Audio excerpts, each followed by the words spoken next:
అందరం కలిపి సరదాగా మా భార్య పిల్లలతో కలిపి టీవీ చూసుకున్నా. నా కొడుకు అక్కడ చదువుకుని హ్యాపీగా.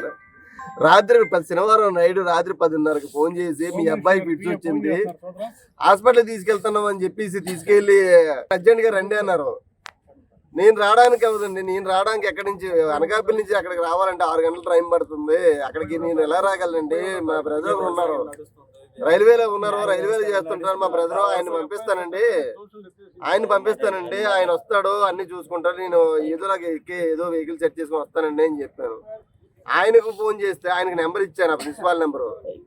ఆ ప్రిన్సిపాల్ నెంబర్ ఇస్తే ఆ ప్రిన్సిపాల్ ఏం చేశారు, ఆయనకి ఫోన్ చేస్తే మీరు కామినేని హాస్పిటల్కి మీరు రండి, అక్కడికి కరోనా అక్కడ జాయిన్ చేస్తున్నాం అని చెప్పి అన్నారు.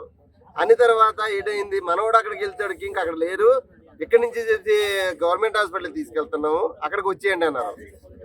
కిడ్స్ వస్తుంది మనిషిని అక్కడికి తీసుకెళ్లి మీ అబ్బాయి చనిపోయాడు అని చెప్పేసి ఆ బెడ్ మీద పరిస్థితి తల్లిదండ్రులకి కష్టం వస్తుంది. ఎవరికి చెప్పుకోవాలి పాప? నా కొడుకు పిడిచి వచ్చింది కదా, బాగోలేదు కదా, హాస్పిటల్ చూపించుకుంటున్నారు. మేము వెళ్తే చచ్చిపోతామని మాకు చూపెడతారా?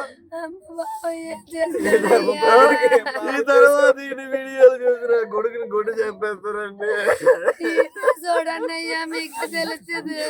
జీవాడలో ఏ అబ్బాయినైతే చాలా మంది పిల్లలు మూకుముడిగా కొట్టి చంపడం జరిగింది. అది ఈ రోజు ప్రసవ కూపులో కూడా పట్టడం జరిగింది. ఇప్పటికైనా మేము ఒకటి అడుగుతున్నాం, విద్యాశాఖ మంత్రి గారైనటువంటి నారా లోకేష్ గారు వెంటనే స్పందించాలి. ఎందుకంటే ఈరోజు విద్యాశాఖని స్వయంగా నారా లోకేష్ నిర్వహించడం జరుగుతూ ఉంది. ఖచ్చితంగా నారా లోకేష్ స్పందించాలి.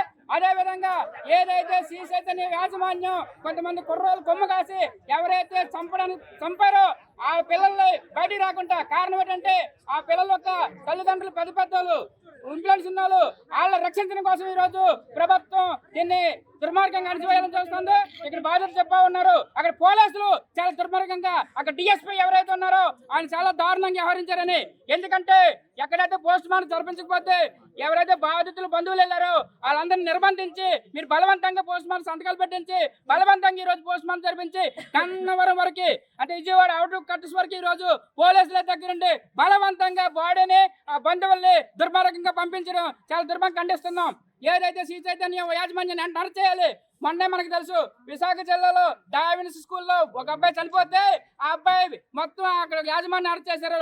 అదే విధంగా ఈ రోజు శ్రీ చైతన్య యాజమాన్యాన్ని అరెస్ట్ చేయాలి, ప్రిన్సిపల్ వచ్చి సమాధానం చెప్పాలి, యాజమాన్యం ఖచ్చితంగా ₹1 కోటి నష్టపరిహారం చెల్లించాలని కోరుతా ఉన్నాం.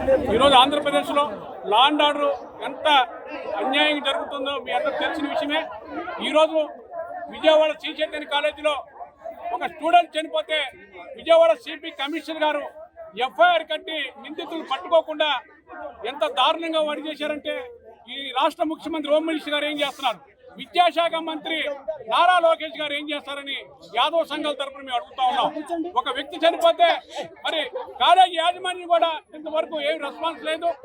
మేము యాదవ్ సంఘాల తరఫున బీసీ సంఘాల తరఫున పిలుపునిస్తా ఉన్నాం. మరి ఎవరైతే చనిపోయాడు బాధ్యతలకి ₹1 కోటి నష్టపరిహారం ఇవ్వాలా, అందులో ఉన్న ఒక అమ్మాయికి గవర్నమెంట్ ఉద్యోగం ఇవ్వాలని యాదవ్ సంఘాల తరఫున బీసీ సంఘాల తరఫున తెలియజేస్తా ఉన్నాం. ముఖ్యంగా అనకాపల్లి జిల్లా శ్రీ చైతన్య కాలేజీ ప్రిన్సిపాల్ ఇంతవరకు రాలేదు. మా ఓర్పు సహనాన్ని పరిశీలించొద్దు.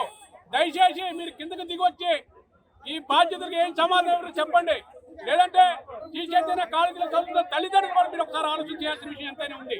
ఒక స్టూడెంట్ చనిపోతే తోటి స్టూడెంట్ కూడా ఇంతవరకు బయటకు రాలేదంటే ఇంతకన్నా దౌర్భాగ్యం ఏమనుంది ఆంధ్రప్రదేశ్లో హెచ్చరిస్తా ఉన్నాం. ముఖ్యంగా నారా లోకేష్ గారు స్పందించండి. Local to global news at your finger tips.